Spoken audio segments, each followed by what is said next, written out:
ما أقول لكم وأفوض أمري إلى الله إن الله بصير بالعباد صدق الله مولانا العظيم قال النبي صلى الله تعالى عليه وسلم من يحرم الرفق يحرم الخير أو كما قال عليه الصلاة والسلام المسلم أخو المسلم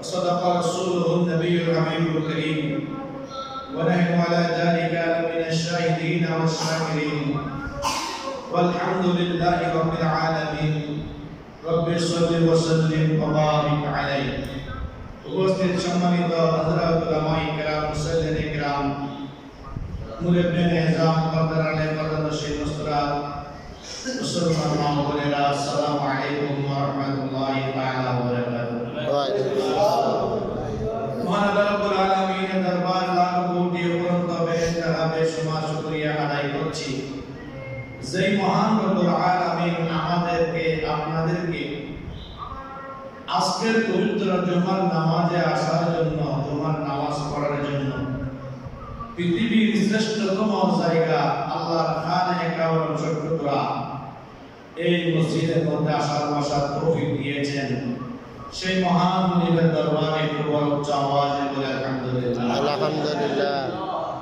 উপরন্ত গরিবতম কোটি দরুদ সালাম ওদের কায়দা সরকার দোয়া আলা নবী মুহাম্মদ রাসূলুল্লাহ সাল্লাল্লাহু আলাইহি ওয়াসাল্লাম মওলানা দরবারে প্যারা হাজিরিন পবিত্র জুমার নামাজ জুমার দিন অত্যন্ত মর্যাদাপূর্ণ দিন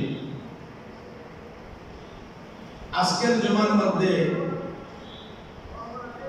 যে আয়াতে কারিমা মাওলাই করিম কোরআনে পাক নাযিল করেছেন সেই আয়াতে কারিমা থেকে ছোট দুটো আয়াত অংশ বিশিষ্ট তেলাওয়াত করেছি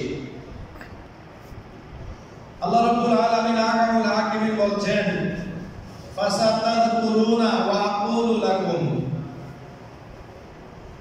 অচিরেই খুব তাড়াতাড়ি তোমরা আমি আল্লাহর কথা স্মরণ করবে বড় করে বলুন সুবহানাল্লাহ এই কথাটা চিরন্তন সত্য আমরা যখন বিপদের বলা মুসিবতের মধ্যে পড়ি আল্লাহকে ডাকি না ঠিক ডাকি আল্লাহকে স্মরণ করি আল্লাহ আমাদেরকে তুমি রক্ষা করো আমাদেরকে বাঁচাও আল্লাহ আমাদেরকে বিশেষ নসিব করো আমাদেরকে বলা মুসিবত থেকে উদ্ধার করো আল্লাহ বলতেন অচিরেই তোমরা আমাকে ডাকবে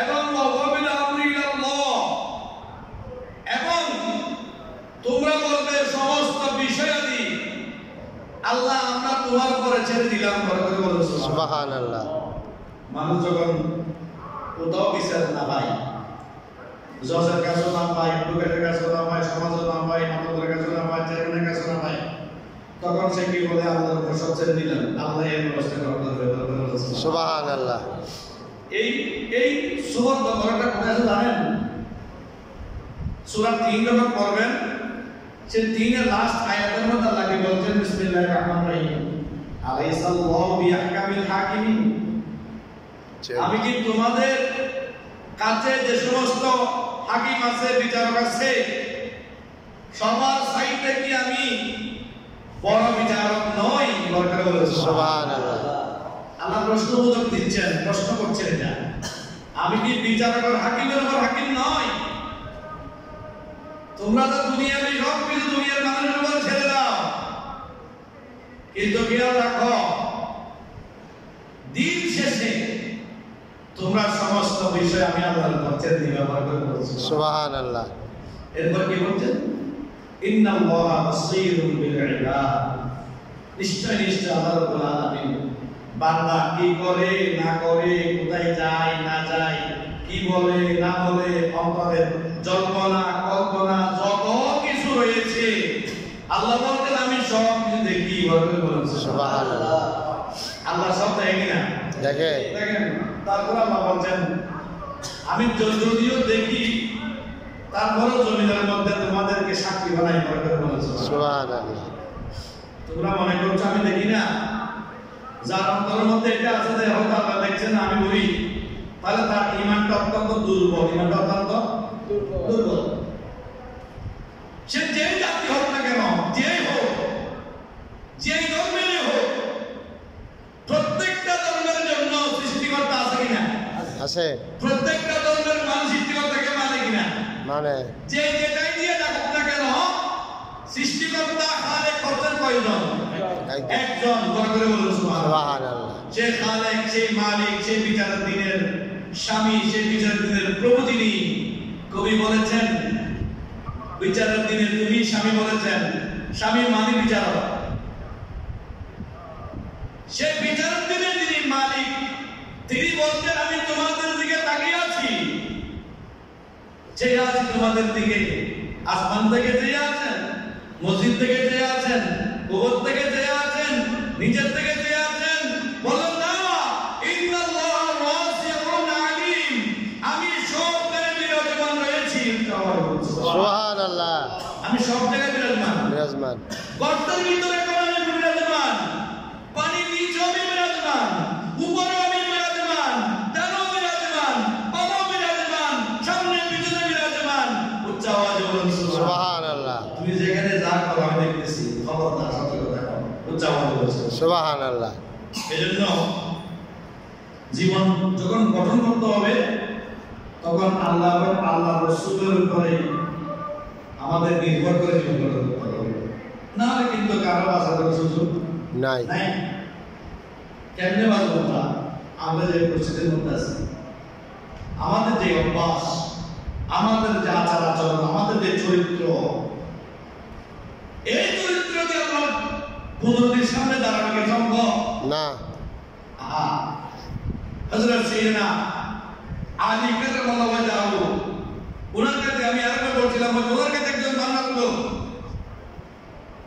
ওনার কাছে এসে বলল হুজুর আমি যখন নামাজ পড়ি আমার তো নামাজের ভিতরে অনেক কিছু মনে পড়ে, অনেক কল্পনা আরম্ভ হয়ে যায়, হুজুর আমার কি নামাজ হবে? তিনি বললেন না, তোমার নামাজ হবে না। নামাজ একমাত্র আল্লাহ ছাড়া কাউকে স্মরণ করা যাবে না, তুমি তোমার নামাজ হবে না। তিনি পরাক্রান্ত মন নিয়ে চলে যাচ্ছেন, হৃদয় নিয়ে চলে যাচ্ছেন। দয়াল নবীর সাথে সাক্ষাৎ হয়ে গেল। সুবহানাল্লাহ। আমার দয়াল নবী বললেন, মায়া আমার সাহাবা, আমার বন্ধু কোথায় গিয়েছিল? বলেন আল্লাহর হাবিব, আমি তো মাওলানার কাছে গিয়েছিলাম। কেন গিয়েছিলে? ইয়া রাসূলুল্লাহ, আমি যখন নামাজে দাঁড়াই অনেক কিছু দুনিয়াবি কথাবার্তা মনের মধ্যে কল্পনা আরম্ভ হয়ে যায়, অনেক কিছু মনের মধ্যে পড়ে যায়। এখন আমি ওনার কাছে গিয়েছিলাম জিজ্ঞেস করার জন্য আমি এই অবস্থায় নামাজ পড়লে আমার নামাজ হবে কিনা। উত্তর কে দিয়েছেন? বলেন তোমার নামাজ হবে না। বললেন না তুমি যাও। আমার নবী হযরত সাইয়েদনা আলীর কাছে আসলেন, বললেন আলী আমি তোমাকে একটা জিনিস দিব। ইয়া রাসূলুল্লাহ, কি জিনিস দিবেন? মোহাম্মদ খুশি হয়ে গেছেন। আমার নবী তওফাইটা অত্যন্ত করণীয়, আমার নবীর কাছ থেকে ধরে কিছু করণীয়। মাওলা আলী বললেন, আপনি আমাকে কোন জিনিস দিবেন? আপনি আমাকে কি দিবেন একটু বলেন না। আমার নবী বললেন, আলী আমি তোমাকে একটি নুরানি চাদর দান করব। সুবহানাল্লাহ। মাওলা আলী খুশি হয়ে গেলেন। মাওলা নবী কাছে হয়ে যায় নবীর কাছে, ওই চাদর কানা প্রার্থনা করলেন, ইয়া রাসূলুল্লাহ আমাকে দিয়ে দেন না। আমার নবী বললেন, আলী এখন তোমাকে চাদর দিব না, আগে যাও 2 রাকাত নামাজ পড়ে আসো, নামাজের পরে তোমাকে চাদরের কানা দিয়ে দিব। সুবহানাল্লাহ। হযরত মাওলা আলী শেরে কুরআন রাদিয়াল্লাহু তাআলা তাড়াতাড়ি ওযু করে নামাজের মধ্যে দাঁড়িয়ে যখন নামাজ আরম্ভ করলেন, ওই নামাজের ভিতরে কখন নবীর চাদর পাবো এই জল্পনা কল্পনা শুরু হয়ে গেছে। আমার নবী তো আমাকে চাদর দিবেন, চাদর কানা কখন দিবে? 2 রাকাত নামাজ শেষ করে নবীর দরবারে চলে আসলেন।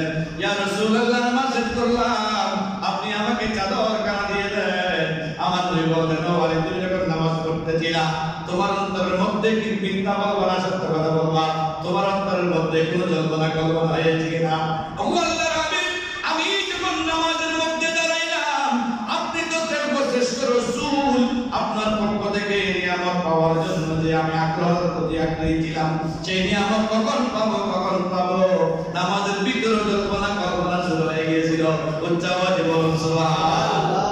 আমার নবী বললেন, উম্মত সাহাবায়ে কিরাম নবীর দরবারে গেলেন, ইয়া রাসূলুল্লাহ, ইয়া হাবিবাল্লাহ, যখন নামাজের মধ্যে দাঁড়াই এখন কতগুলো কথা আমাদের অন্তরের মধ্যে জল্পনা কল্পনা হয়, আমাদের ইচ্ছা হয় আমরা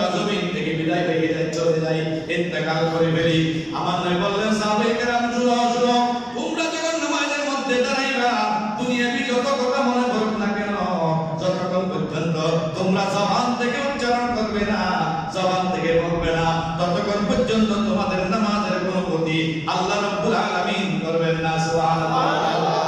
মাওলানাকে বললেন, মাওলানা শুনো, তুমি নামাজ পড়লা, দুনিয়াতে চিন্তা ভাবনা ছিল, আমার চাদর পাবে চিন্তা ভাবনা ছিল, আজ তোমার নামাজ কিন্তু হয়ে গেছে, নামাজের ত্রুটি হয় নাই। যে লোকটা তোমার কাছে এসেছিল প্রশ্ন করার জন্য এই প্রশ্নটা করছিল, তুমি বললা তোমার নামাজ হবে না, এই জন্য আল্লাহ হাবিব বললেন এমন কথার ফায়সালা দাও যে কথা তোমার জানা আছে। সুবহানাল্লাহ। এমন কোন কথার ফায়সালা দিবে না, এমন কোন কথা বলবে না যে কথা বললে তোমার আমল নামা থেকে নেকিগুলো কেটে যাবে। মোলা দেখেন